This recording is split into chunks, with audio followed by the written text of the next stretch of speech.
Shalom Israel, Shalom, Shalom. Brother Nakwam, watchman for Israel, coming back at you with these precepts. And another cold cut, giving, of course, our honor and glory to Yahweh, Bahashima Mashiach, Wamalaka Bashai. Double honors to the elect elders of the house of David that's been in this truth for decades and decades, patiently waiting and laboring for the second coming of our Lord Yahweh Shai.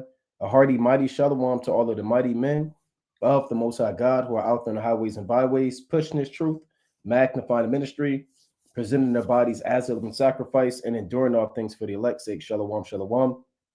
Shalom to all of the men that may not be out there in the highways and byways as of yet, but they're working on it. They're getting built up in the spirit. They're praying, they're fasting, they're studying, they're being diligent, and they're abounding in the work of the Lord. Shalom, shalom. Shalom to the Akwath out there, the sincere sisters out there, zealous, diligent, and on fire, and moving in the spirit of our righteous foremothers. Shalom to the ancient men. Shalom to the children. Shalom to the elect of Israel scattered abroad throughout the four corners of the earth. And shalom to everybody tuning in live. Trisha Favors, Don Israel to me, Yvette McKellar, Servant 144K, Brother Believe, HBK Ent, KOY Kazak, Ephraimite Akwadan, KOY Gabar, Benjamin Youngwolf, Shalom King, Ray Israel, Marquas Shalom King, and everybody else tuning in and that will tune in, Lord willing. A list of sifting demons before Passover. Keep watch. And that's what we're going to touch on, because it's imperative that we, as we count down the days till Passover, which is April 11th at sundown, which is April 12th, right? April 11th at sundown, it's imperative that we, day by day, as we approach the handling of the Lord's body and the drinking of his blood and the partaker of this sacrifice, that we're purging out our leaven, the leaven that may be within us, and purging out these various spirits, right? Because these demons are going to and fro in the earth, right? And they work mightily during the time of the Feast of Unleavened Bread, right? This First Peter chapter 5 and 8. Be sober, be vigilant, because your adversary, the devil, as a roaring lion, walketh about seeking whom he may devour. So it's important to be sober, right? The word sober in a worldly sense, it means to abstain from alcohol, abstain from things that mind-altering substances, weed, DMT, ecstasy, hallucinogens, all of those things. And you should be sober when it pertains to those things. But this also means to be disciplined, to curb your passions, to abstain from fleshly lust that war against the soul. This isn't the time. This isn't the time to be giving heed to various demons of wrath, anger.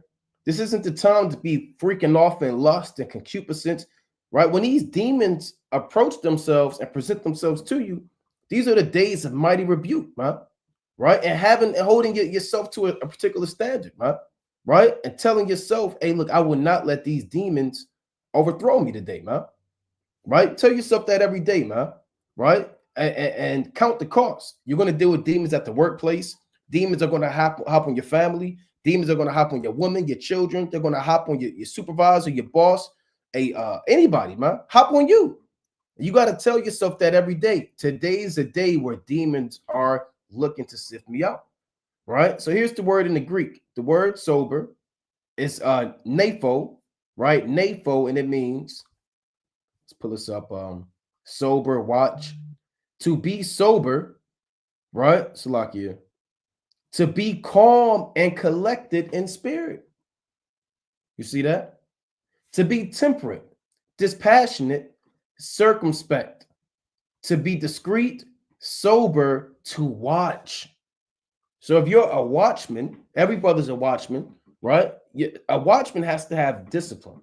He has to be calm and collected in spirit, right? Because again, if you're an actual watchman out there, it may be raining, right? The heat may be blazing down. It might be snowing out there. You got to hold it down. You can't be shivering and I got to go inside. You have to be calm and collected in spirit, right? You have to give an account of how many of the enemies coming in, right? You can't go report to the king there's a major disaster. You got to give him the details. You can't let fear creep in because there's 1,000 people coming. You have to report that. You have to give an account. Or there's 30 here, there's 50 here, and you have to be calm and collected as you get that account. Yeah, they're approaching closer and closer, and danger draws nigh, but you have to be the one to be able to muster up the discipline to get that account to the king. and to the people, right? So it means to be calm and collected in spirit, right? And we're going to go into these different demons that are going to try to get you from being calm and collected in the spirit to being irate, depressed, doubtful, lustful, all types of spirits, man. Wrath, grudges, envy, right? So let's dive into Luke, the 22nd chapter, right? Let's go to Luke chapter 22. I want to get this precept first and foremost. Now, remember, this is the day of the Passover, right? The day of the Passover, right? Luke chapter 22. And I'm going to go to verse number, let me get straight to the point. Luke 22 and verse 20. Likewise, also the cup after supper, saying, this cup is the New Testament in my blood, which is shed for you. So he gave them the wine, they drank the wine. And then the verse prior, they gave the bread. Yahushua broke the bread, the unleavened bread, and distributed to the 12 apostles. All right, let's read verse 19 in Luke chapter 22. And he took bread and gave thanks and brake it and gave unto them, saying, this is my body, which is given for you. This do in remembrance of me. Right? So this did happen on the Passover. We all know that. Right? But what also happened on the Passover is what? This Luke chapter 22 and 31.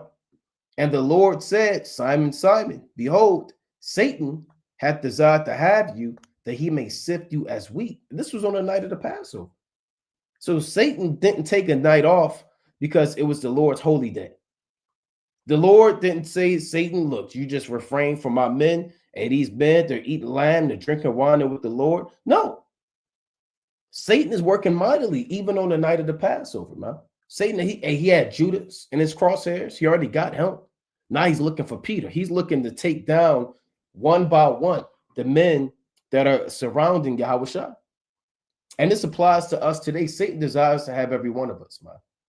Right? He desires for you to go back in the world, for his kingdom to prolong in darkness. He desires for you to entertain diverse vanities, pride, grudges, wrath, folly spirits, slothful spirits, doubtful spirits, depression spirits. He desires for you to be victim to these things, man. So he can sift you out like wheat. But what did Yahushua say in Luke 22 and 32? But I prayed for thee that thy faith fail not. And when thou art converted, strengthen thy brethren.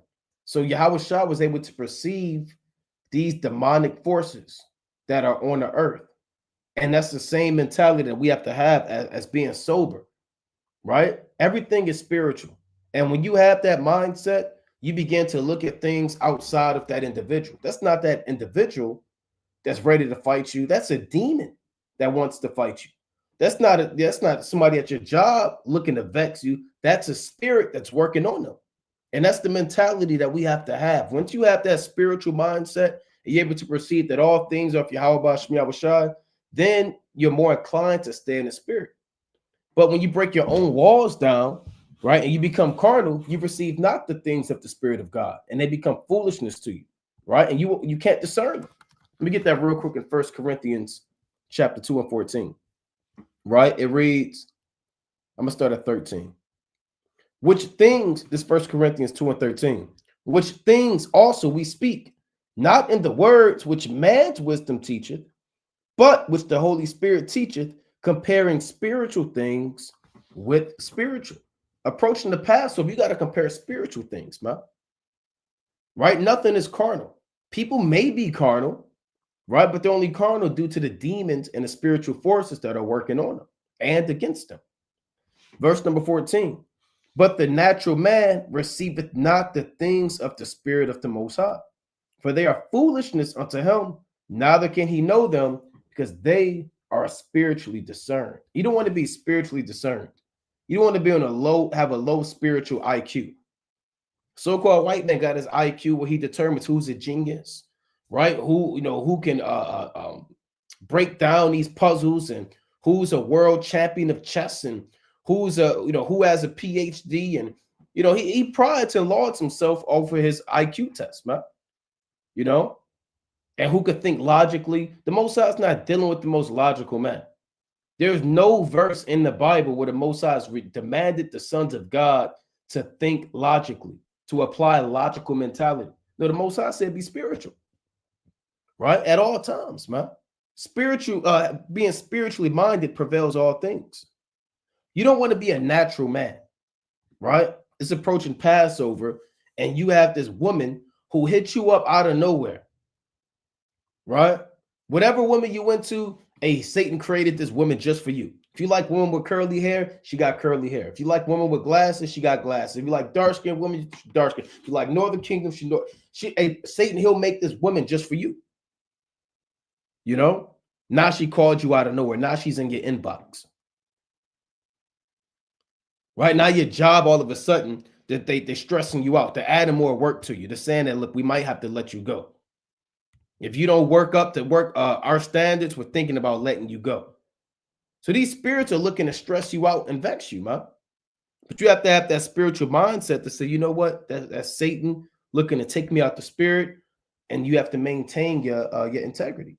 Right? Let's go to Galatians, the 5th chapter. Right? Let's go to Galatians chapter 5. This is Galatians chapter 5 and verse number 9. A little leaven leaveneth the whole lump. And we discuss that all the time, right? Leaven is something that causes the dough to rise, right? So if you have yeast, primarily in the ancient world, all it takes is a little bit of leaven for that lump to rise, meaning all it takes is a little bit of sin. Like the Lord said in Proverbs, let me get this quick precept in Proverbs. All it takes is a little bit of sin for you to fall away, man. Right? This Proverbs chapter 6 and verse 10. Yet a little sleep, a little slumber, a little folding of the hands asleep. So shall thy poverty come as one that travaileth, and thy want as an armed man. So all it takes is a little sleep, a little bit of darkness, a little bit of you binge watching your favorite show for 4 hours. All it takes is a little bit of you clocking in on a Shabbat for you to fall out this truth because you wanted extra money. All it takes is a little bit of you getting out the spirit. Well, you become an abomination to the Most High. The Lord said of malice and wrath, even these both are an abomination to the Lord. In Ecclesiastes 27:30 on down. All it takes is a little bit. Passover is April 11th at sundown, which technically is April 12th. You don't want to have a little bit of sleep, a little bit of slothfulness, and you just kind of cruise your way into the Feast of Unleavened Bread. You want to go into the Feast of Unleavened Bread diligent, on fire, you know, recalling your first works and applying them.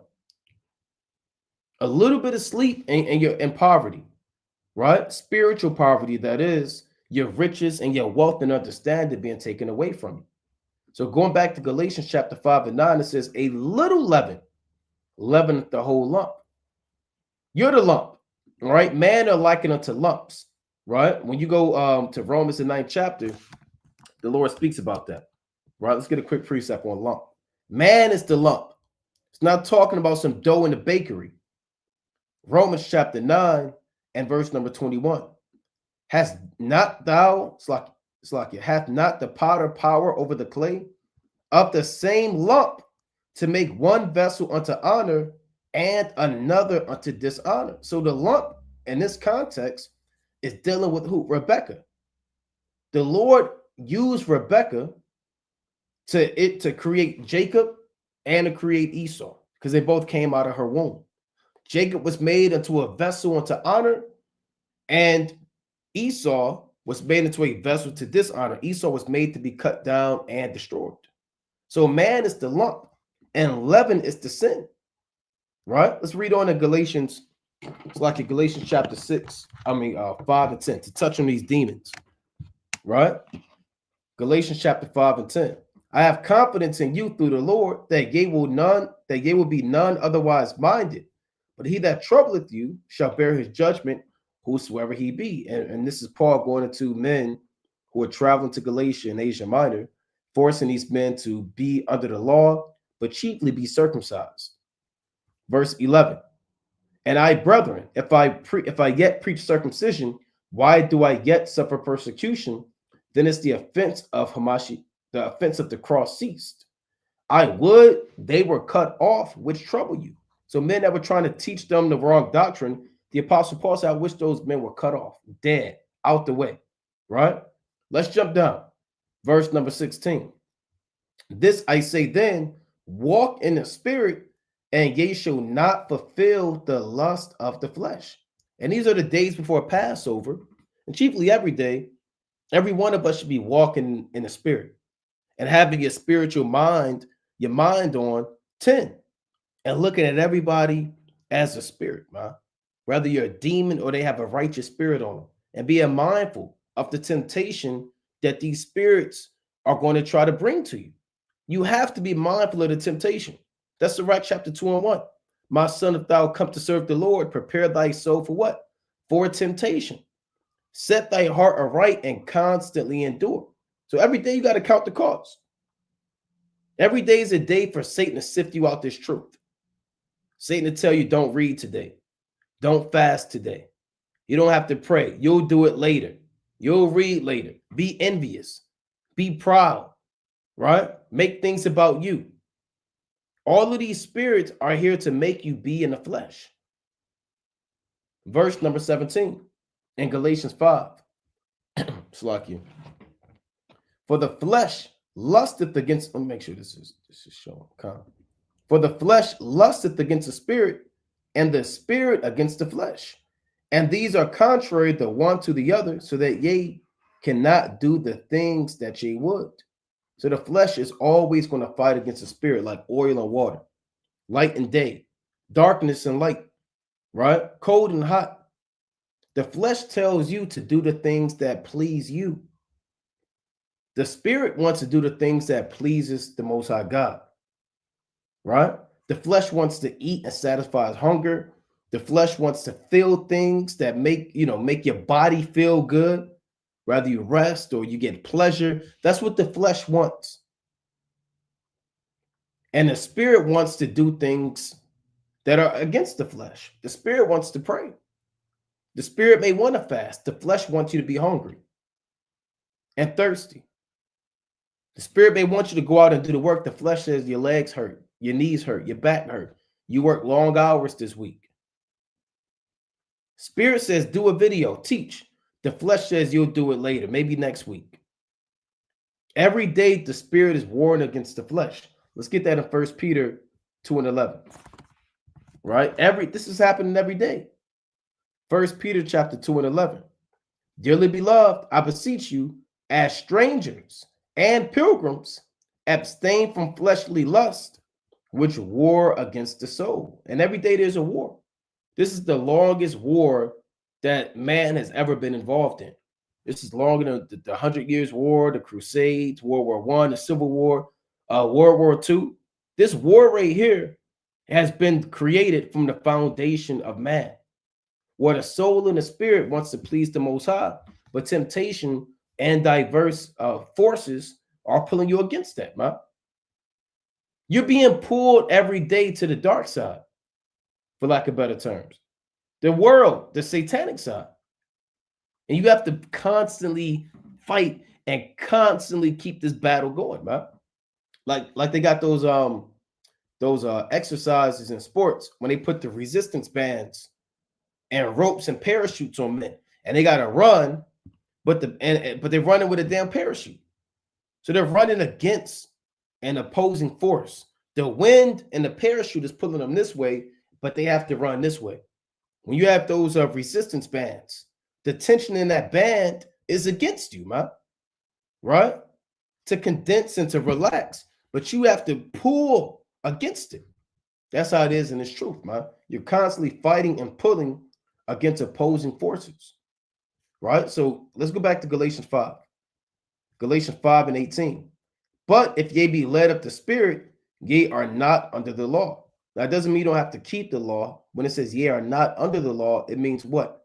It means that the men who follow Yahweh Shemel Shai, who believe in his grace, you can't condemn them to death for the sins that they do under the law, right? Because they're under the law of liberty, right? They're under grace. They believe in Yahweh Shai and they're striving to be more and more like their king day by day, you know? Galatians 5 and 19. Now, here's the spirits we want to avoid. Here's the spirits you want to avoid. You want to avoid what the Most High God calls the works of the flesh. The works of the flesh are here to take you out before the Feast of Unleavened Bread. Right? Galatians 5:19. Now the works of, and we're going to break these down. Now the works of the flesh are manifest, which are these: adultery, fornication, uncleanness, lasciviousness, idolatry, witchcraft, hatred, variance, emulations, wrath, strife, seditions, heresies, envyings, murders, drunkenness, revelings, and such like of the which I tell you before, as I have also told you in time past, that they which do such things shall not inherit the kingdom of the Most High. And we often talk about the fruits of the Spirit, but now we have to talk about the works of the flesh, right? And these really are all manifest through various demons and various spirits. There are spirits that come down to make man commit adultery, to tempt you to commit fornication. And there are spirits that go hand in hand with all of these words right here that we're reading.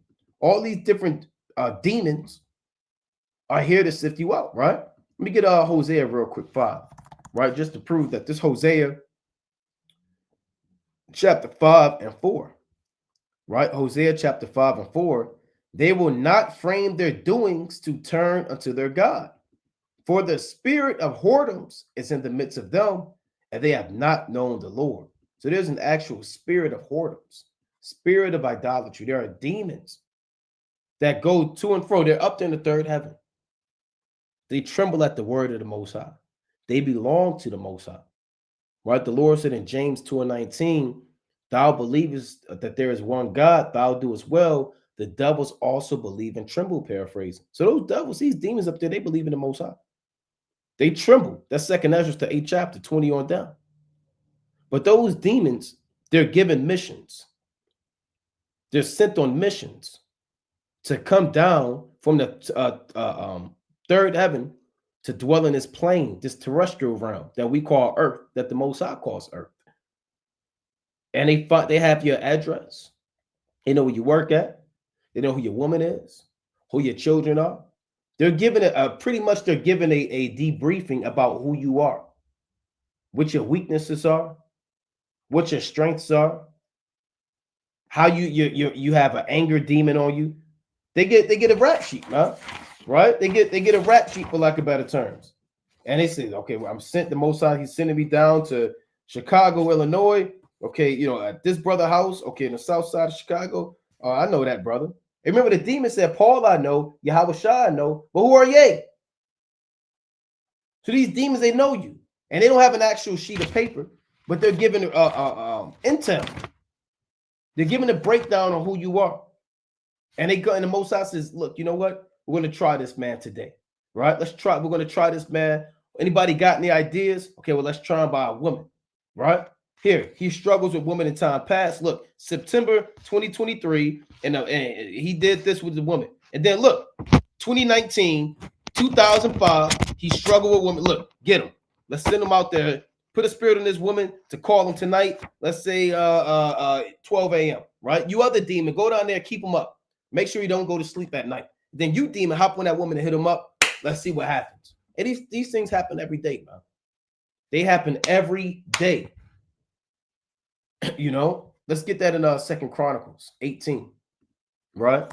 2nd Chronicles 18. And the more that you have that mentality, that mindset to understand that these spirits are working, the more inclined you are to be disciplined, right?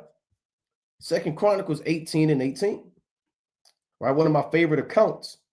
And he said, therefore, hear the word of the Lord. I saw Yahweh sitting upon his throne, and all the host of heaven standing on his right hand and on his left. Now, everything we read in Galatians 5, the spirit of adultery, fornication, spirits of variance, hatred, demons, that all of these are part of the host of heaven. But they're on the left-hand side of the Most High. The left-hand side represents destruction and really evil. It represents evil. And the Lord works on the left hand. That's in Job 23, 9 on down. He works on the left hand. Right? So the Most High, he's created these demons. Right? And if the Most High was just all love and peace and hugs and kisses and daffodils and rainbows, why would the Almighty God create demons? Right? He said, I form the light and create darkness. I make peace and create evil. I, the Lord, do all these things. He said, my glory I will not give to another. Because everybody wants to give glory to Satan. The Most High created Satan. You think the Most High is going to let you praise Satan? The Lord created Satan. He sent him against you. He works for the Most High. And Micaiah the prophet, the Lord gave him a vision of all these demons on the left-hand side and all these righteous spirits on the right-hand side. Verse number 19.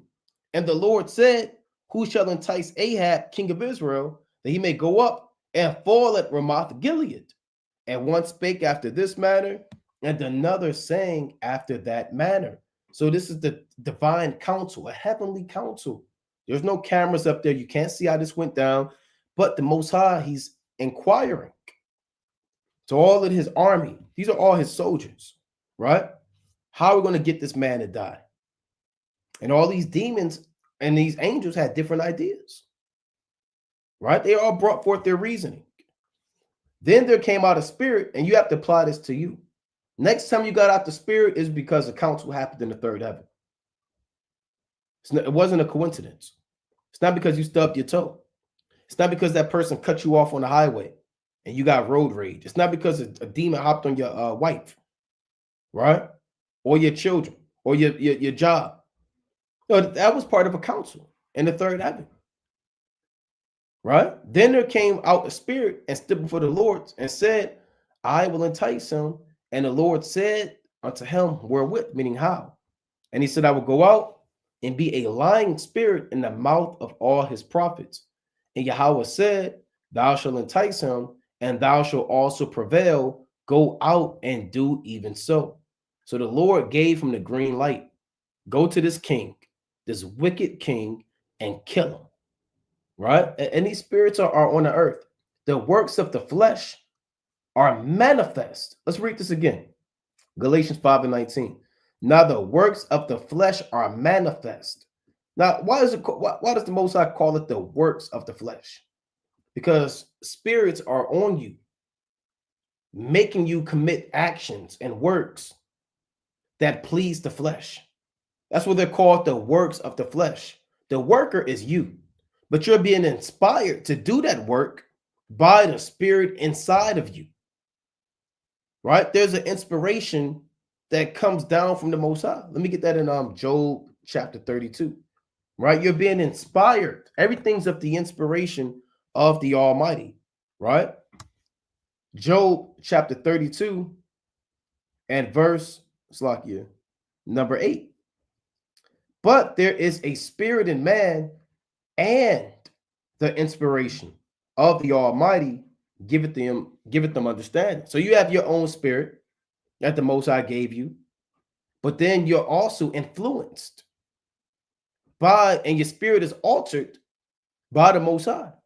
He could. The word inspire means to breathe into you, and meaning inside, spare meaning breath.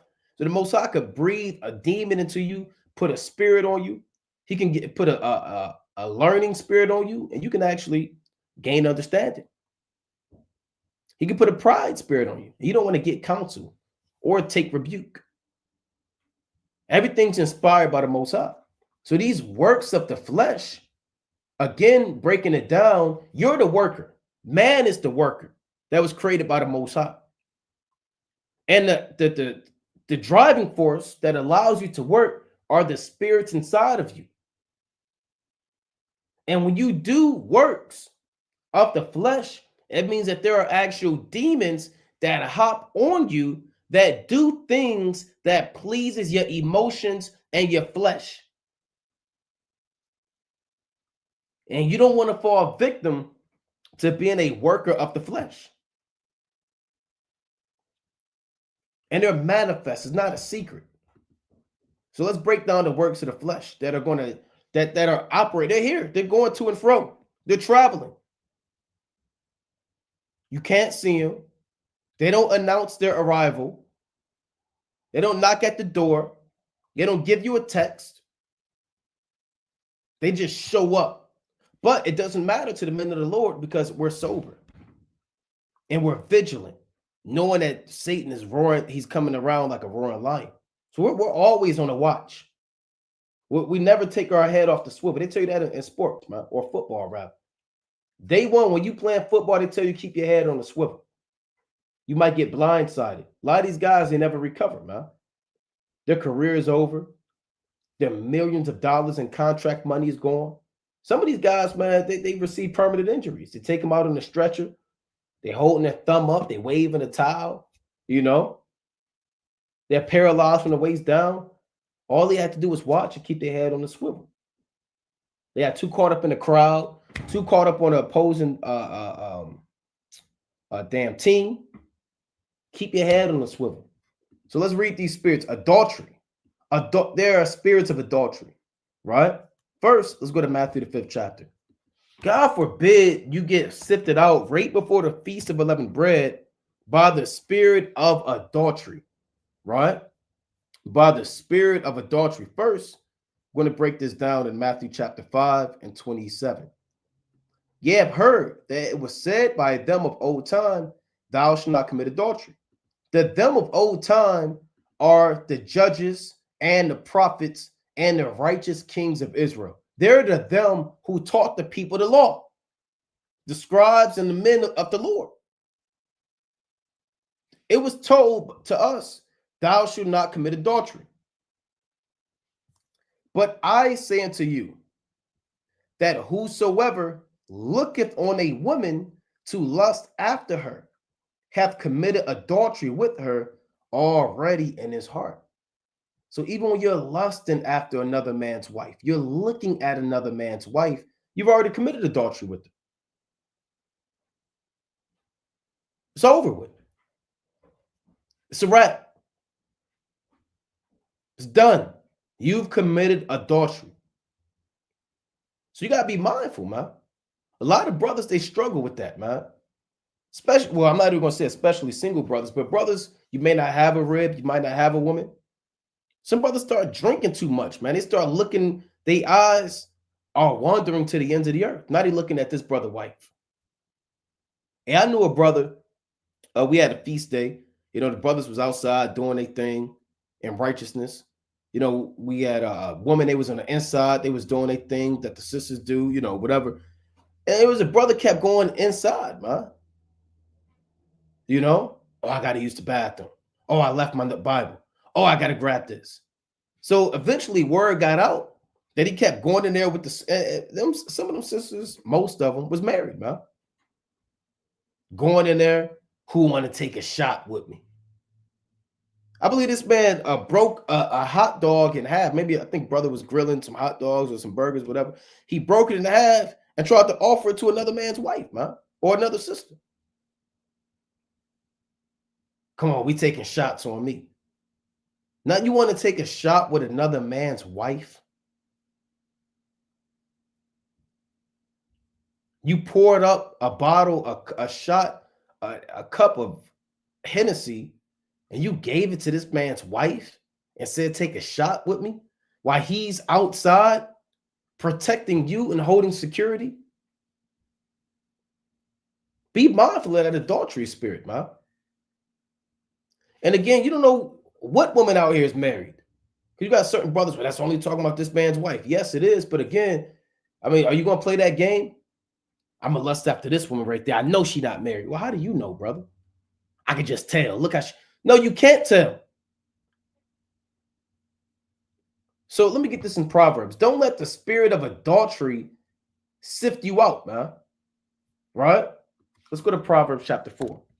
You got this stuff on social media, and this is a sensual, sexual, deviant, promiscuous, demonic, adulterous, yeah, I wish I said that, adulterous generation. Everything's nude, lustful. There's subliminal messages, wicked songs, things showing up on your timeline, on your feed. You know, you got to be mindful of these things, man. Proverbs chapter 4 and 25. Let thine eyes look right on, and let thine eyelids look straight before thee. Ponder the path of thy feet, and let all thy ways be established. Turn not to the right hand, nor to the left. Remove thy foot from evil. So you got to stay focused, man. Have your blinders on. What 9 days out or so before the Passover? 9 days out, and you're lusting. You have a secret sight, some freaked out, bugged out site that you're into. You're following that woman, stalking her page, watching all of her stories. She is married. In her inbox. Your man don't know the scriptures like me, do we? Responding to all of her stories with all these emojis. Well, we know what you brothers do, man. Oh, I ain't say nothing to her. I just responded with a damn fire emoji. Brother, she was showing her dress off, brother. Why are you telling her her dress is fire? She's married. Oh, you're being over righteous. I can tell all these married women how good they look. These are the daughters of Zion. Those are my sisters. Right? Those are my aquat. Shalom, sis. That dress is fire. I know you're married, but Salakia, I couldn't help myself. Salakia. Ponder the path of your feet, man. Let's go to 1 Ezra, the 4th chapter. Right? Ponder the path of your feet, man. Let your eyes look right on. These ain't the days to be getting overthrown by a woman, man. By a woman. A lot of brothers, you let your own woman overthrow you, man. It's not even another man's wife. You let I know we're talking about adultery, but in general, some brothers, they let their own wife overthrow them, man. Come on, baby. Let's watch this movie. Oh, baby, come on, let's do this. And you know you haven't read, you haven't studied. You're supposed to fast that day. Right? Oh, you for the kids or hey, look, you got to hold it down. I don't want to go to Passover. I don't think you should go this year. Just stay with me. Well, baby, I mean, I gotta think about it. But what do you mean you gotta think about it? Do you have to go every year? That's for you brothers that got women in the world. Do you have to go every year? I mean, I don't, but I mean, isn't Deuteronomy 16 really talking about Jerusalem? Shouldn't you really just be going 3 times a year to Jerusalem? I remember reading that, right? Right? Don't it say Jerusalem, right? I mean, it do say Jerusalem. It do kind of say that. And yeah, because and the next thing you know, you burn your garment, man. You put in a big black hefty bag and take it out for trash. Take it out in the trash, man. You text brothers, I can't make it. Salakia. Let's go to 1 Ezra 4, right? 1 Ezra, I'm going to get straight to the point in verse 26. Yea, many there be that have run out of their wits for women and become servants for their sakes. We're supposed to be servants to the Most High, right? Not a servant to a woman. Many also have perished, have erred, and sinned for a woman, right? Women are strong, man. That's what the Most High said. He did say that through Zerubbabel. Remember, they had this competition, for lack of better terms, and what was strongest. One man said wine, one man said the king, and then Zerubbabel, he said the women are the strongest. But he said the only thing that could conquer a woman is the truth. That's the only thing that can conquer she's the strongest, but the truth will conquer the king, wine, woman, everything. Right? So again, going back to Galatians 5, don't let the spirit of adultery get to you, man. What is adultery? For brothers that may not know. What is adultery? Right? Let's go to Leviticus 20 and 10. Right? Leviticus chapter 20 and 10. And the man that committeth adultery with another man's wife, even he that committeth adultery with his neighbor's wife, the adulterer and the adulteress shall surely be put to death. So watch out for that spirit of adultery. God forbid, man, the night of the Passover, right? The day before, you're in the bed with another man's wife. How would you be able to live with yourself and eat the lamb? 9 days before Passover, you're still stalking these married women with different accounts. Your brother Judah, your officer Benjamin. You got all these different accounts. You know, and all these different catchphrases, man, for these sisters, man. And game you want to run on them. I'm Officer Benjamin. You Officer Benjamin on Tuesday on one phone, then you pick up your Android and your brother Judah on your other phone. No, and even if a woman is being proven, right? Don't say, well, y'all ain't married, right? I don't see no ring. Let me take a picture of your hand. Let me see your hand. Why? Why? I don't know if I should do. Let me see your hand. Take a picture of your hand. Where the ring at? Well, I don't know if we believe in that. That's what he told you. These black Hebrew Israelites, that's what he told you. Here, let me tell you something. Go grab your Bible. Go to the book of, and then next thing you know, you're dealing with this man's wife, man. No adultery. And that goes hand in hand with fornication. See, adultery is just one level of fornication. Fornication is adultery, but fornication can also be some type of homosexuality or sodomy. Fornication is also incest, right? Like a father dealing with his daughter, his mother dealing with her son, some bugged out work like that. You also have pedophilia, which is sodomy. You have lesbianism, you know. You have outright fornication, lewd, immoral acts of sex, where a man is laying down with the woman but doesn't make her his wife purposefully. And then you have women who open their legs for different men but have no desire or intention to be that man's wife. These spirits operate in man, and men become the works of the flesh. Be mindful of these demons. Right? Let's move on. Uncleanness. Let's go into uncleanness. Right? You don't want to be, let me get this precept in Leviticus first. I believe this is what I want. Right? Let's get this. This is Leviticus chapter 15 and 31.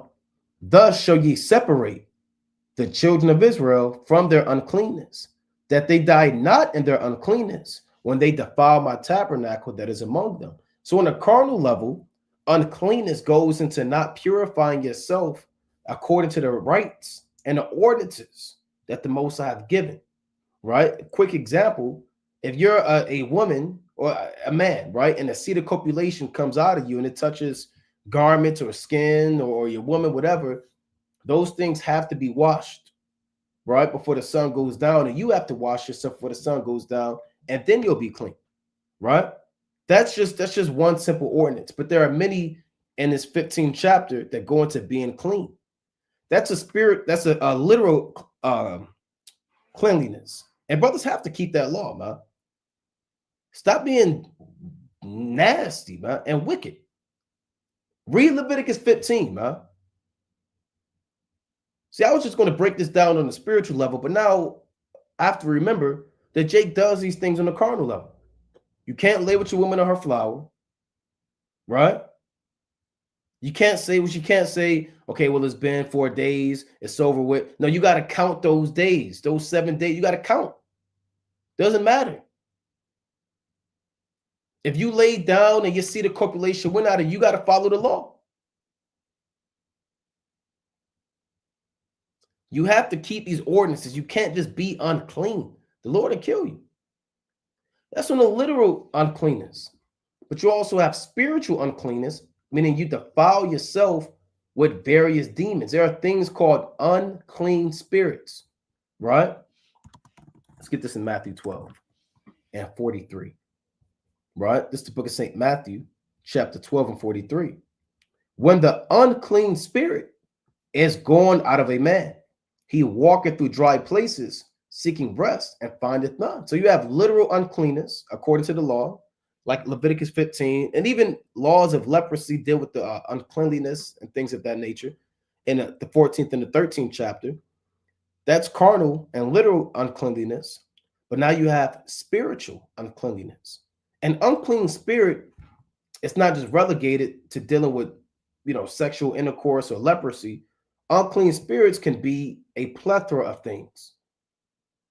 Greed and covetousness, that can be an unclean spirit. Pride and being vain and seeking vain glory and attention from man, that is also an unclean spirit. Slothfulness, the refusal to get up and put your hand to the plow and to fast and to pray and to read and to study.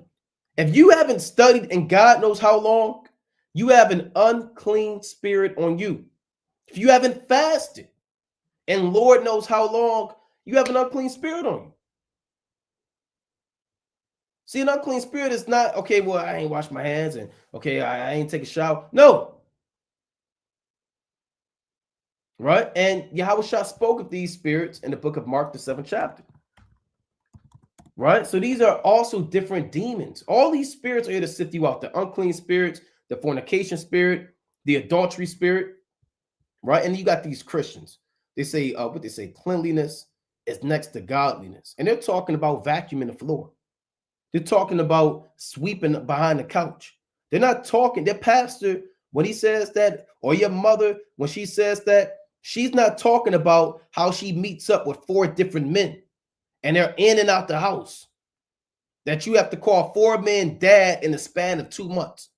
She ain't talking about that when she say God or cleanliness is next to godliness. When your pastor says that, he's not talking about the little boy that he just molested and changed his whole life, man, for the worse. So don't let these Christians fool you. Cleanliness next to godliness is not found in the scriptures. And it's not talking about sweeping up the trash and mopping the floor. See, when you have the spiritual mindset, you begin to understand that being clean is being pure, being relinquished from different demons, unclean spirits. Reading on. Salakia. Going back to Mark. Actually, I want to go to Mark 7, Salakia, and verse 21. I'm going to start at 20.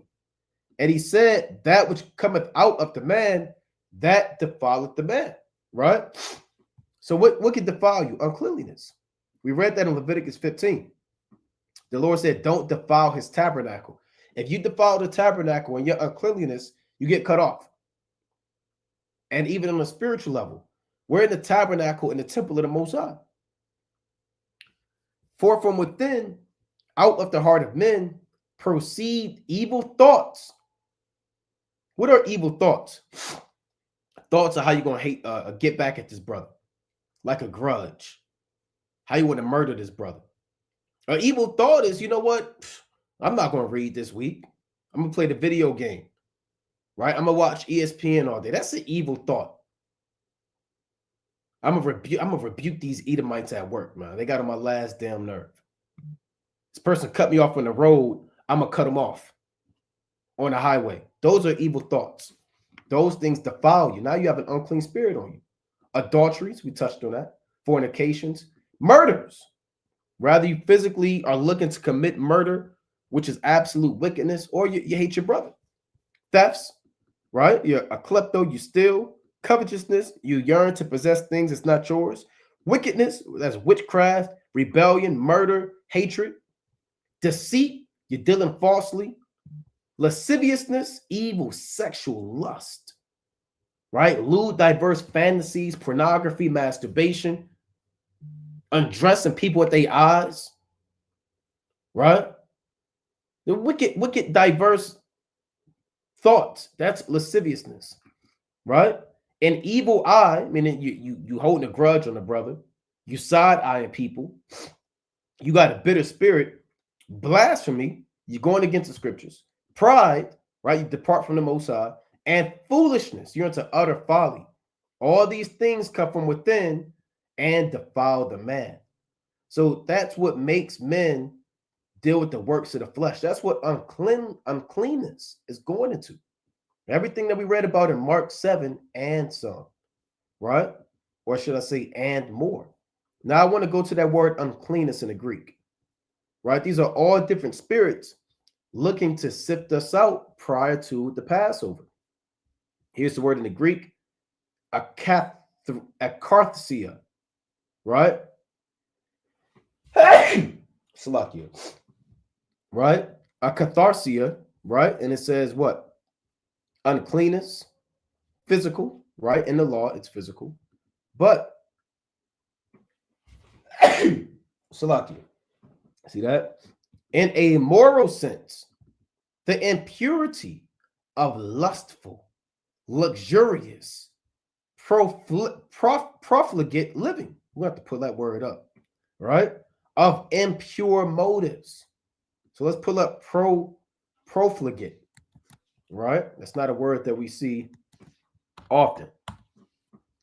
It means recklessly extravagant or wasteful in the use of resources, right? Like the prodigal son, you waste all your substance, right? All of your knowledge, all your understanding, right? You not using your talents, the gifts the Most High gave you. You're wasting all of your oil, right? There's another one. A licentious, dissolute person, right? A reprobate, a debauchee, right? You don't want to be a debauchee, man. A person given to excessive indulgence and sensual pleasures. Now, the word debauchee, it goes back to the French word to be turned away from your duty, right? And our duty is to serve the Most High, to keep these commandments. Don't deal with debauchery. That's what uncleanness goes into, right? Debauchery. You turned away from your duty, which is serving Yahweh, and it's only through his only begotten son Yahweh Shah. And you're given to excessive indulgence and sensual pleasures, man. Don't let sensual pleasures sift you out. Don't be a debauchee, right? That don't even sound right. I'm a debauchee. That brother's a debauchee. Well, what's that? He turned away from his duty to please the flesh. Brothers have to have discipline, man. Hold it down. You don't have to talk to every woman that looks good, man, or beautiful or pleasing in your eyes. You women, you don't have to entertain every brother in your inbox, man. You single sisters. Every woman that walk past, you don't have to go and get her number, man. It's okay to block particular sites. It's okay to unfollow particular pages. You know that page is off. Stop saying I'm going to give that page one more chance. That was just a one-off. It wasn't that bad. Maybe next time they'll get right. No, block that page, man. It's the Passover coming up. Unfollow that person. Don't be a debauchee. Right? So let's go back to this. Right? Don't have impure motives. That can make you unclean. You're full of guile. Right? You're seeking attention. You want to be the most famous Israelite. You want to be the head Israelite in charge. You want to be the number one prophet, the number one teacher, the number one apostle. You want the most views. You want the most women. You have, brother, your motives ain't pure. Right? Your motives ain't pure. And that's what makes you unclean. Impurity, the quality, physically or morally, uncleanness. So let's go back to the book of Galatians, the 5th chapter. So we're breaking down these different demons that work inside of your flesh and manifest your own evil. And these demons are here, man. Right? I mean, I don't have to say that the fact that they don't take days off. These demons, they don't have bathroom breaks. Right? They don't care that you had a bad day at work. They don't care that you and your woman are having marital problems. They don't care that you stubbed your toe, you sprained your knee. They don't care if you're tall or short, right? They don't care. They're coming after you. And very much more, like we read in Luke 22, or how much more should I say, during these days approaching the Passover. So we broke down adultery, fornication, uncleanness. Now you have lasciviousness. And we touched on this, right? But let's pull it up again. Let's just get the definition, right? You're a debauchee, right? Lasciviousness. Lascivious behavior is sexual behavior or conduct that is considered crude and offensive, or contrary to local moral or other standards of appropriate behavior. In this sense, lascivious is similar in meaning to lewd, indecent, lecherous, unchaste, licentious or licentious, libidinous, or lustful. Right? So all these are different demons. These are all different spirits. You don't want to have all these adjectives attached to you through the spirit and power of Yahweh Shem Yahushua. These are different demons. Right? Salaki, bear with me.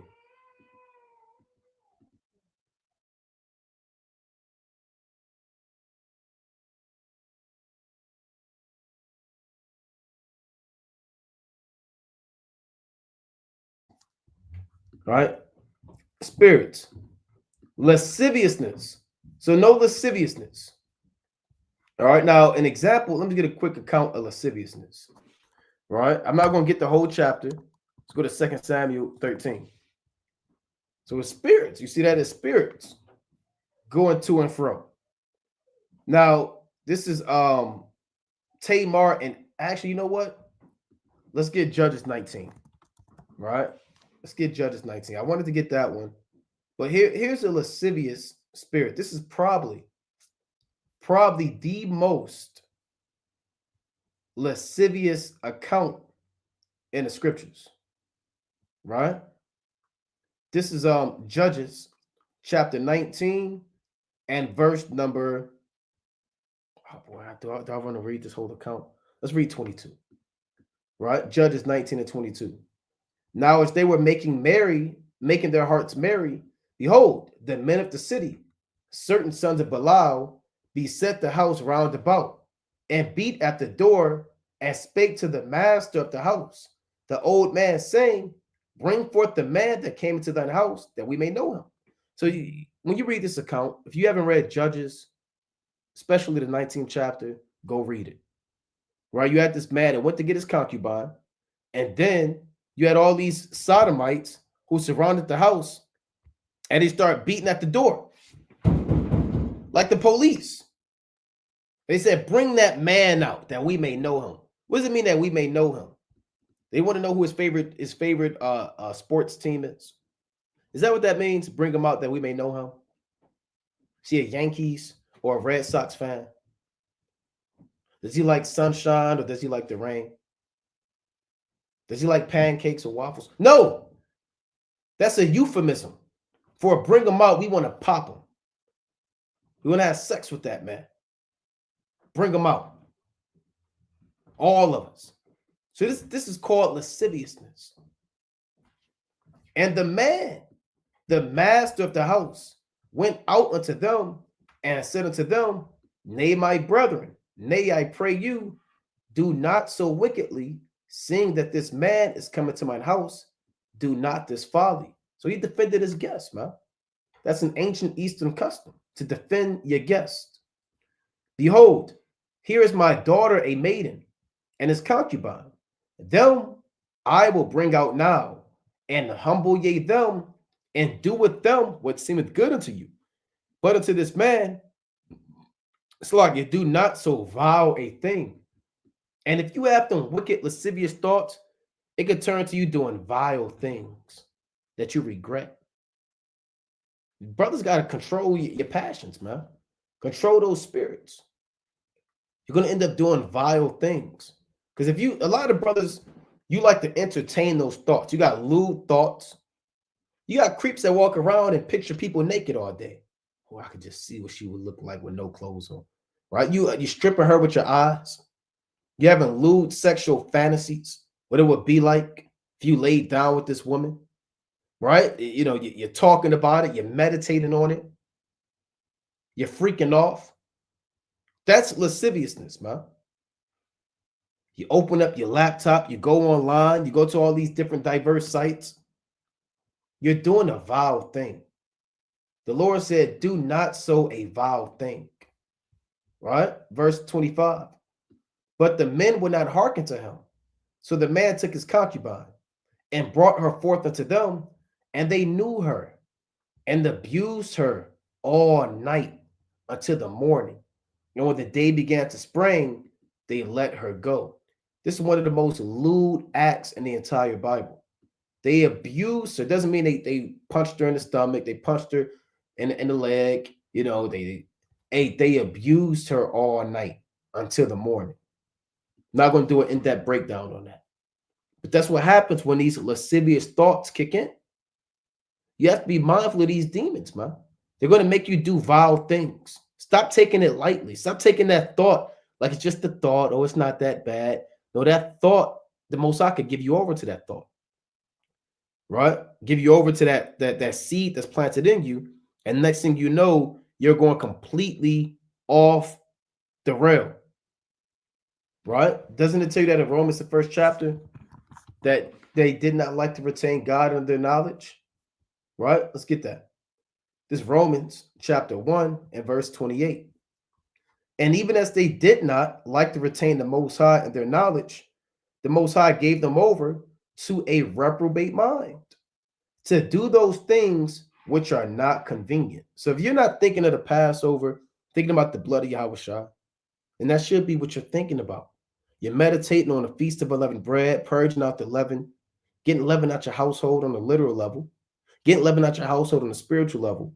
If you're not having those thoughts, then what are you doing? Of course, you got to think you're at your job, you got to make stuff happen. You might have to go and, get gas or, buy food, and you're thinking about, I got to eat this. Hey, but your thoughts primarily, spiritually speaking, should be thinking about this Passover coming up.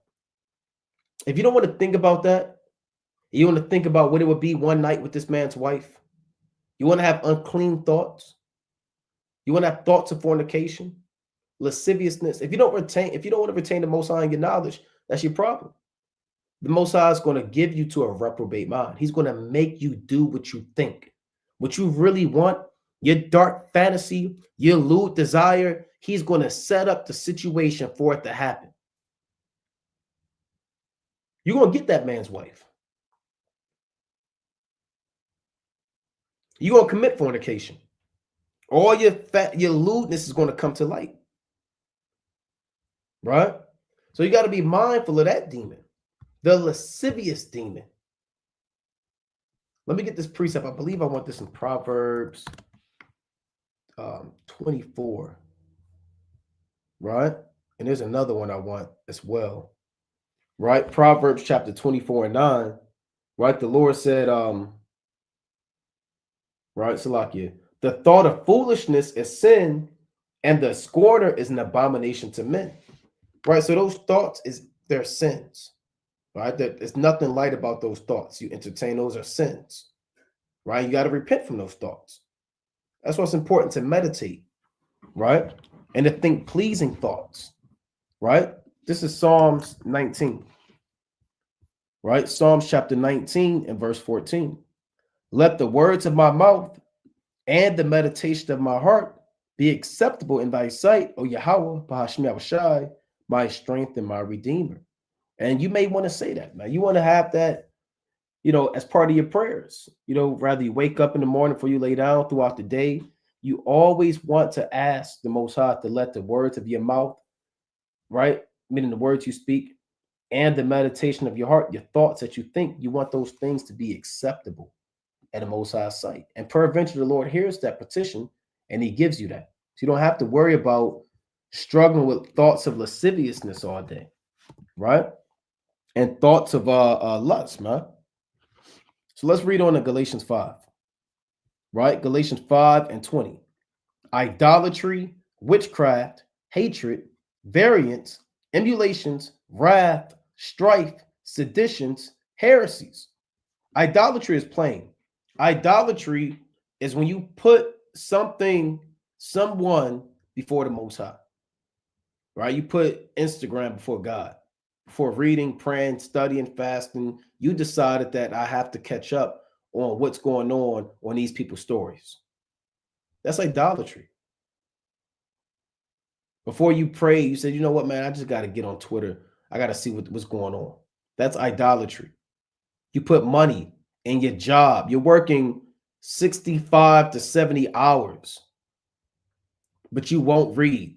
You don't study like you used to. You don't pray like you used to. You don't fast like you used to. You have to ask yourself, am I committing idolatry? Am I putting anything before the Most High? Some people have hobbies, man. Some people make music. You know, some people they fly kites. Some people they damn they collect quarters, man. Whatever you're into, man. Right? Even your hobbies and your pastime. You got to make sure that you don't put that before the Most High. That's idolatry. You also have witchcraft, right? Witchcraft is plain. Witchcraft is rebellion. Let me get that in First Samuel, right?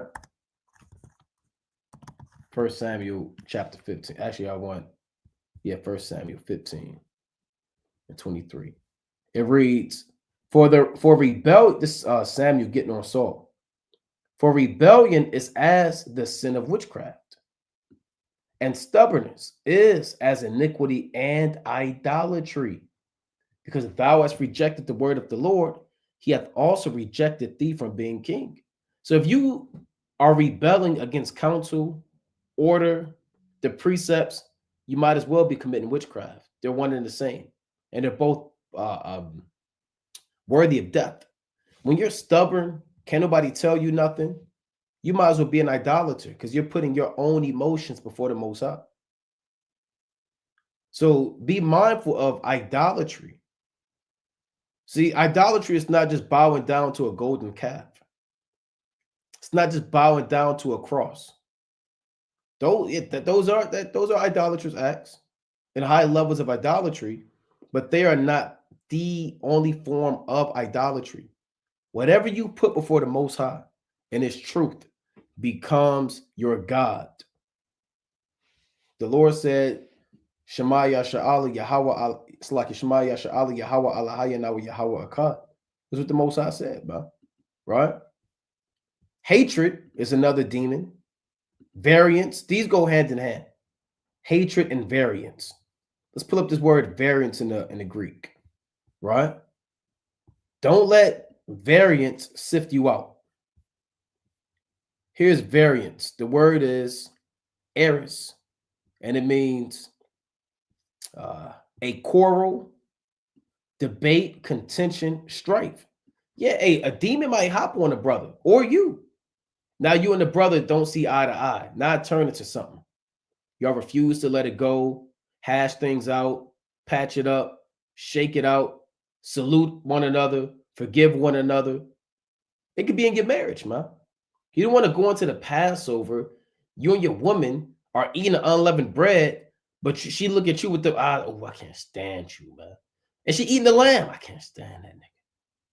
And you drinking the damn wine, the blood of the Lord. You get on my thinking she get on my damn nerves. And y'all just killing each other, man. Softly. You don't want to go into the Passover like that. If there's a brother or a situation that can be reconciled, you might want to try to figure out how to work that thing out. If there's a quarrel, whether it's a marriage between the brother, hey, figure that thing out, man. Don't go into the Passover with a spirit of strife or debate. I'm not debating anybody on the Passover. Don't come on the Passover while we're eating the lamb, going into the lesson and saying, you still believe that the full moon ain't the new moon? Hold on, I got a few precepts for you. Well, I don't want to hear those precepts. It's the Passover. No, I've been waiting all night. I've been waiting all night. No, to hell with the lamb. Brother try to calm you down. No, bump that, man. You know, or whatever you say. I don't want to hear that. Put that lamb to the side, man. You ain't no man of the Lord. Debate me, debate me, debate me. Don't come into the spirit with the passion with that demon. Looking to show off your knowledge, what you've been studying, how much information you've gathered. It's not sincere. That is not sincere. Let's get the classic in Sirach chapter 28. right? And I knew brothers that actually got into a physical fight on this was during the Feast of Tabernacles. It was madness. One brother told, now this was another feast day. One brother told another brother, I'll pick you up and I'll slam you on your neck. It was a feast day. The brother was a prospect. You had a soldier who told the prospect, I'll pick you up, I'll slam you on your neck. Oh, what are you talking about? And the prospect, he kind of put his head down. You know, he didn't know what to do. But brothers handled that situation. Hey, but the prospect kind of put his head down, man. You know, and he didn't know how to handle that moment. That's wickedness, man. Ecclesiasticus chapter 28 and verse 7. Remember the commandments and bear no malice to thy neighbor. Remember the covenant of the highest and wink at ignorance, man. You don't have to entertain everything that somebody say. You can wink at ignorance. Sometimes people want you to feed into it. Sometimes people just want to fight, man. Some people just get off on contention. They get off on that. That's their thing. Right? Abstain, and the Lord said you can wink at ignorance, man. Abstain from strife, and thou shalt diminish thy sins, for a furious man will kindle strife. Don't go into the Passover with strife in your heart. That would be hypocrisy. You're eating up the unleavened bread, but you really have leaven inside of you. I'm going to get this brother back, man. As soon as the sun go down, right? I'm going to beat his ass. As soon as the sun go down, man. The hell with this, man. That's wicked. That's what Esau thought, man. He said, the days of mourning for my father at hand, then will I slay my brother Jacob. That's a wicked thought. You're mourning on one hand for your father's death, but in the other side of your mind, you're thinking about killing your brother. How do you mourn for your father's death, but then you're also thinking about killing your brother at the same time? What sense does that make? How wicked is that? That's the mind of the so-called white man. That's Esau. That's why he can go to a school with all of his so-called friends that he grew up with and shoot them like he never knew him. You know? A sinful man disquiets his friends and maketh debate among them that be at peace. So don't go into the Passover with the spirit of variance and hatred. Right? It's okay to say, you got it, you got it. Yeah, you're right, you got it, King. Yeah, I know I'm right. Been in this truth. It's 8 months now, going strong. Right? I know I'm right. Right? It's okay to say, yeah, you know, whatever. You ain't gonna fight me though. You ain't gonna fight me. Yeah. Right? You got these spirits at camp too, man. You got these spirits that approach you at camp. These demons to get you out the spirit, get you locked up. Edomites that want to get hit, man, so they can say they got hit by a big, strong black man. Want to get you locked up. People, hey, you got people. I'm gonna say this. Even the world, they know we keeping Passover, man. You got to be mindful of these crafty councils. They got Passover coming up. They traveling. They doing this. Get them locked up. Go out there, provoke him. Get him out the spirit. He's holding camp this next Saturday at so and so, man. Get out there and start a fight with him. Get him locked up. Right? Here's $5,000. So be mindful of these different spirits, man. Hatred, variance. Right? These are all demons to be mindful of. Emulations, wrath, strife. Now, what are emulations? Let's pull up emulations, right, through the spirit. We're going to also go into that word through the spirit and power of Yahweh, right? By Hashema Mashiach Malak Shad. Right, here's the word emulations, to emulate. It's zelos. It means an envious and contentious rivalry, jealousy. Yeah, you don't want to be jealous over another brother. Who that brother think he is pulling that precept? I know that precept too, right? They ain't all that. His brother think he is with that garment on. Here it is, Passover, You can't even think about the Lord's sacrifice because you're looking at this brother's garment, getting jealous. Man, ain't even all that, man. Damn, how you get that garment, man? I thought I had the best garment on the night of the Passover. I swore up and down I was gonna come. I was going to flex. I was going to stun on everybody. It was going to see me, and I want to hear a mighty garment. I wanted to hear a mighty garment. I want to hear you looking fly. How come he gets to hear that? Man, I can't stand this nigga. He did it again. Don't go into the Passover with jealousy. Why are you jealous over another man? That's damn near effeminate. Look at this man. You got to think about, look at this man. That's what you're thinking. Look at this man and what he has. Oh, I have to have that. Who does he think he is? That's a vile spirit. Just stalking this man. And no contentious rivalries in Israel, man. No one-upping brothers. During the Feast of Unleavened Bread, you're looking to one-up a brother. Brother say, man, I went on a 2-day fast, right? Hey, look, that demon's about to tempt you. Maybe you went on a 3-day fast. Don't let that demon tempt you in your own mind to speak on, well, I went on a 3-day fast. See, now you lost. Now you let Satan get you. You didn't have to say nothing. All you have to do was say, all praise to the Most High King that's mighty, right? Let me know next time I hop in there with you. But Satan will hop on you and make you get proud, man. And that variance to kick in. Now you got to show and say what you've been doing. That's Jake's problem, man. Instead of just, praising the Most High for putting the spirit in his brother to do a 2-day fast, now you got to speak about your 3-day fast. Nobody asked you. Nobody asked you, Ak. Yeah, brother, I just got through reading the book of John, man, right before the Passover. I wanted to finish reading John. All praise to the Most High. I read it, right? Oh, man. Well, I read Matthew, Mark, and Luke as well, right? And they was mighty, man, right? And Jake do that, man. No envy and contentious rivalry, right? No emulation, man. Wanting to be like somebody. Let's pull this up. Emulation.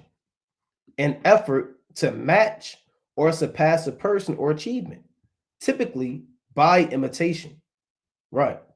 So you don't want to have a damn lust. You're lusting after somebody's achievements, and you have to do what you have to do to take that. Instead of just focusing on the gifts and talents that the Most High gave you, man, and focus on the Lord's sacrifice. That emulation demon is heavy, man. Because, we're such a downtrodden, disenfranchised, impoverished, low-level people that any type of success and achievement, Jake is looking to one-up you, man, and take it from you. Because we've all never had nothing. So Jake get a little bit of something, it go to their head. What happened between David and Saul when the women sang their song? They said, Saul has slain his thousands, and David is 10,000s. Saul got all out the spirit. He started talking to his men. Y'all heard this? You heard what they said? So you got to be mindful of these different demons, man. Right? You got to be mindful of these demons. Let's get this precept real quick. Right? This is 1 Samuel chapter 18, and this is what it turned to. Right? First, I'm going to read 1 Samuel 18 and verse number 6 or 7. And the women answered one another as they played and said, Saul hath slain his thousands, and David his 10,000s. Hey, man, if I killed thousands of people, hey, man, at least I killed thousands of my enemies. All praise to the Most High. But he couldn't focus on what the Most High gave him. And the fact that the Lord allowed him to kill not one, but thousands of his enemies, being used as an instrument. He couldn't focus on that. That's what brothers do, even on the world of YouTube. That brother got 10,000 views, right? Who does he think he is? Only got 100. Oh, brother, first of all, it doesn't matter. Second of all, you taught 100 people, Lord willing. And most High willing, at least one of them was edified. And all praises to Yahweh Bashmi Yahushai. But Saul, he didn't process this praise like that. And praise go to a brother head, man.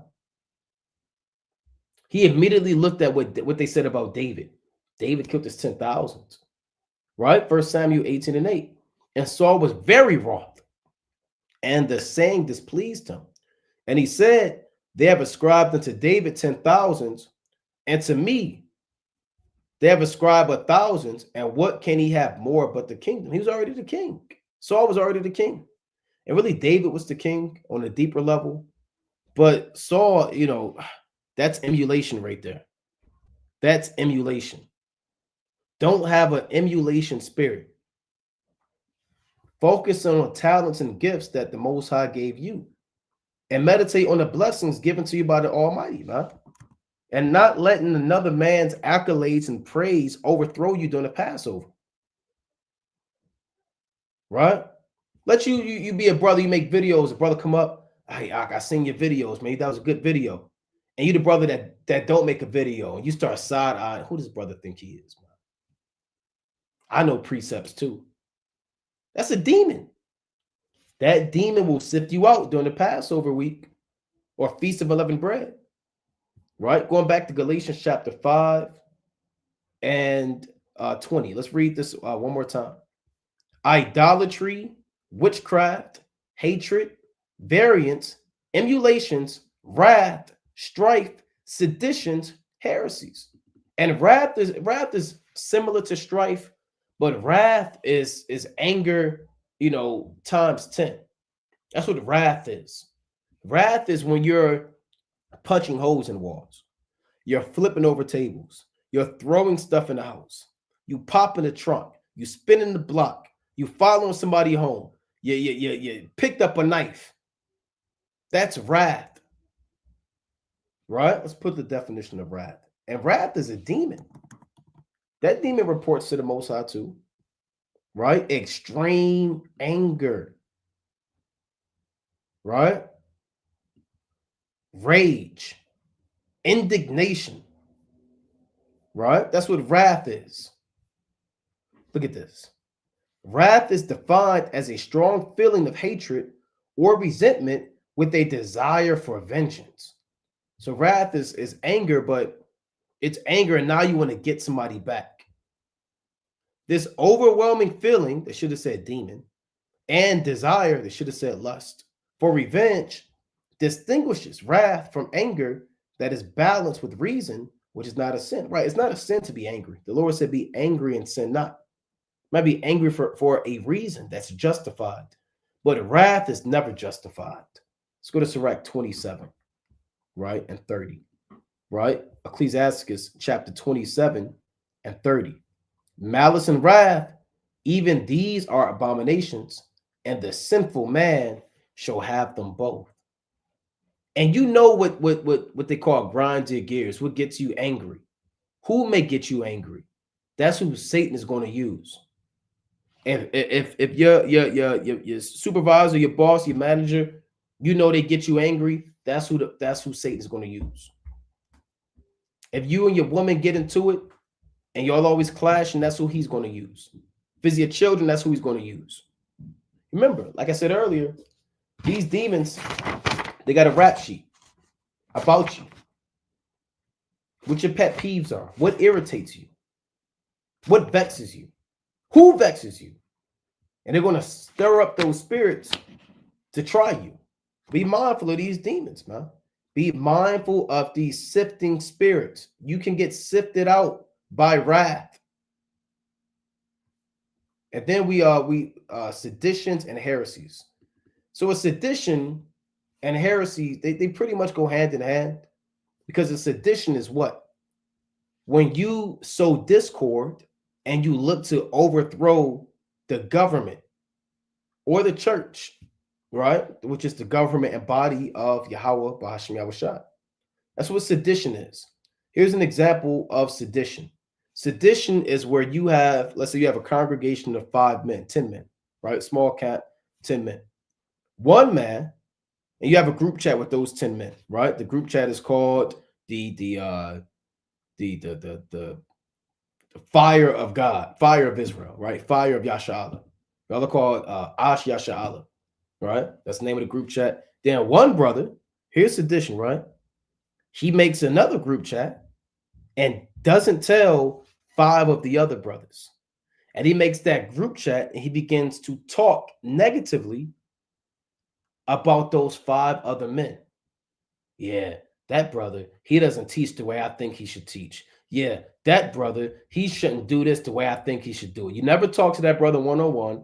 You never got counsel. You never reached out. You're just causing a sedition. And then you begin to say, you know what? We'll be better off if we do our own thing, right? Those brothers are wicked and we're the righteous. That's sedition. That's not how you handle those matters, right? Let's pull up our sedition. Right, we're going through these definitions. Right, sedition. Actually, I just want sedition. Right, in the scriptures. Conduct or speech inciting people to rebel against the authority of a state or a monarch. Right, that, like, look, man, should we really be listening to this guy? Here it is, the head of the congregation said, you know what? You know, we're going to hold camp to this today. So you tell everybody, should we really be listening to this guy? Right? Then we already hold camp last week. You know what, man? Maybe we shouldn't listen to this guy hold camp. All in favor, raise your hand to hold camp next week. Then you got hands going up. You got this hand went up. That hand went up. You say, yeah, we're not holding camp, man. Right? That's called a mutiny. You say it's us against you. No sedition, man. No rabble rousing. Troublemaking. Right? Insurrection. Insubordination. Disobedience. Resistance. Defiance. Subversion. Insurgents. Here's the word, a mutiny.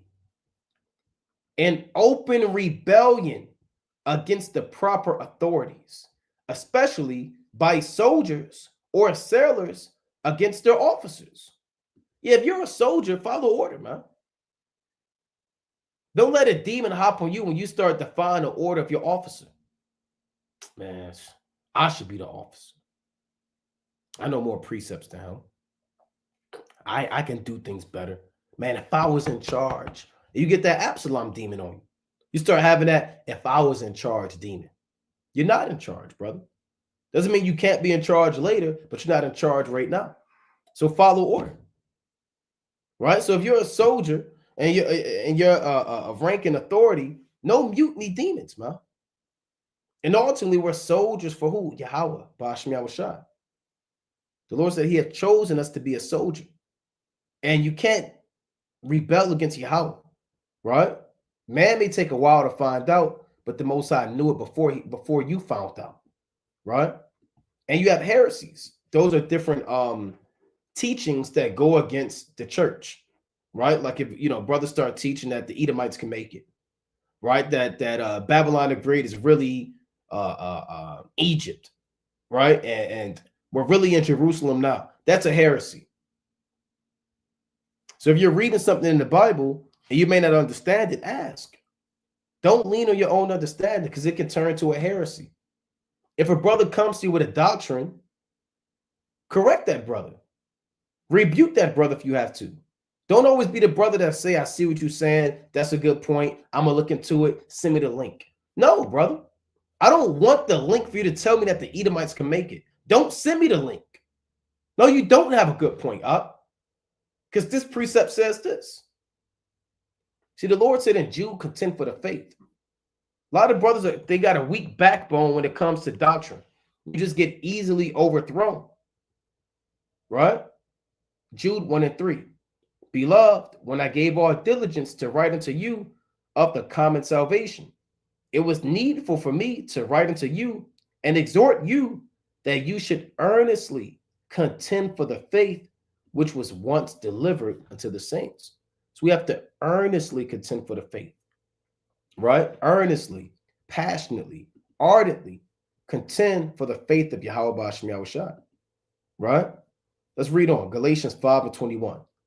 Envyings, murders, drunkenness, revelings, of such like, of the which I tell you before, as I have also told you in time past, that they which do such things shall not inherit the kingdom of God. And we discussed envy, right? The Lord said in Job, let me get one precept on envy in Job 5, right? This is Job chapter 5 and verse number 2. For wrath killeth the foolish man, and envy slayeth the silly one. Like Saul, right? He was full of wrath and envy. It'll get you killed, man. Right? It'll get you killed like those men, Jonathan and Azarias in the book of First Maccabees, the 5th chapter. You can read about that count. And you had priests that were desirous to show their valor. They were envious and they wanted to get a name because they didn't understand that the Most High set up Judas, Maccabees, Jonathan, Simon, and that bloodline, right? And they thought to make a name for themselves through envy, and they got killed. They got killed, man. So watch that envy demon. If that's something that you struggle with, pray that the Most High take that demon away from you. Fast, man. That's leaven. Envy is leaven. You're envious of a brother's success, his job, how many children he has, his wives or wife, how that brother looks, what clothes he has on, what car he drives, what he understands. Don't be envious of another man. Right? We discussed murders. That would definitely sift you out. Drunkenness and revelings. And these go hand in hand. But don't look, if you struggle with drinking and you're an alky, you need to put the bottle down. Put the wine down. You drunk, you get in the fights, can't hold your liquor, can't hold your wine, can't hold your water. You're argumentative, you get touchy-feely, you start groping, looking for the sisters, saying lewd things that you shouldn't be saying, making a fool out of yourself. You're drinking, a pint of E&J every night to yourself. That's drunkenness. That is drunkenness. Don't let drunkenness sift you out. Don't bring a damn bottle, a pint of God knows what, and you mixing it with your wine on the Passover. You didn't get your buzz. You don't drink the wine to get a buzz. Don't be mixing strong drink with the wine because you're trying to fill yourself. Let's go to Isaiah, the 5th chapter, right? Let's go to Isaiah 5. The Lord says, show not thy valiantness in wine, right? For it hath destroyed many. Isaiah chapter 5 and 22. Woe unto them, right? Isaiah 5 and 22. Woe unto them that are mighty to drink wine, and men of strength to mingle strong drink. Don't be a brother that's mighty, but he's not mighty in the precepts. He's not mighty in humility. He's not mighty in patience. He's not mighty in wisdom. But one thing that he is mighty in is he's mighty to drink wine. He could drink so much wine. He could take 10 shots and be sober, right? He could drink 3 bottles to himself. He could drink, go in the bathroom, throw it up, come back and drink, and he won't even stink. He won't smell like nothing. He's so mighty at drinking, right? He knows how to mix this drink with that drink, the tequila with this lemonade. He can make this. He's a damn bartender, man.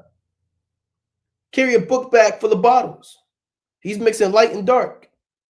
Don't worry, Ak. Don't worry. This right. This gonna go down smooth. Trust me, Ak. This gonna go down smooth. I call this one. Jake, you always mixing something and calling it something. I call this one bad days. an evil time. This is death, right? It's that liquid death. Go ahead, take that. Take that. I made it. I made it just right. Trust me. It's a little bit of this, a little bit of that. Don't be mighty to drink wine.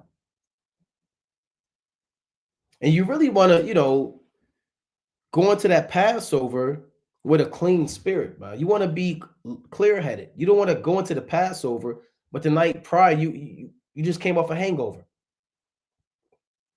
And you want to eat the lamb because you think it's greasy. It's going to soak up that liquor you had from earlier that morning.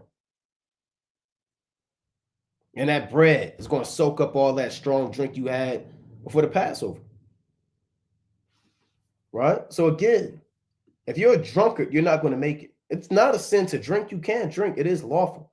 Even the Apostle Paul told Timothy, drink no longer water, but use a little wine for thy stomach's sake and thine often infirmities, because wine is a natural pain reliever, sedative at times, and it can relax your nerves and your muscles, right? And often too, brothers that deal with pain, they drink wine, man, right? So you have that wine to be able to take care of man and cheer man, but don't let that wine take you. And you have revelings. Revelings are arguments, fights, and strifes. All these are different demons that are looking to sift you out, right? These are all, let me read this first part again in Galatians 5:19. It says, now the works of the flesh are manifest. All these are the works of the flesh. There are spirits, again, from the third heaven that come down and make you do actions that please the flesh. Adultery pleases the flesh. Hatred feels good because you're justifying yourself on how you can get back at another brother. Wrath feels good when you execute vengeance on what somebody did to you, right? All these things please you. Seditions please you, so you can set yourself up in authority. Drunkenness pleases you to escape from reality and pains, right? Revelings please you. These things all please the flesh. As we approach the Passover, we are not in the spirit of pleasing the flesh. We are in the spirit of really walking in Yahweh B'Shem Yahushua, right? Let's go to 1 John. Get one more, maybe two more, right? 1 John chapter 2 and verse number 5. But whoso keepeth his word, in him verily is the love of the Most High perfected. Hereby know we that we are in him. He that saith he abideth in him ought himself also to walk even as he walked. So every day we have to ask ourselves, are we walking like Yahushua would walk? Are we treating each other how Yahushua would treat us? That's John 13 and 34 and down, right? We have to love one another as Yahushua loved us. So be mindful, the Passover is April 11th at sundown, which is April 12th. And be mindful of these sifting demons and these sifting spirits that are going to and fro during this week and during that Feast of Unleavened Bread. So with that, we're going to close up, giving, of course, our honor and glory to Yahweh, B'Hashema Mashiach, Wamalak Yahushai, Most High willing you were edified. Kwam Yashalom. Shalom.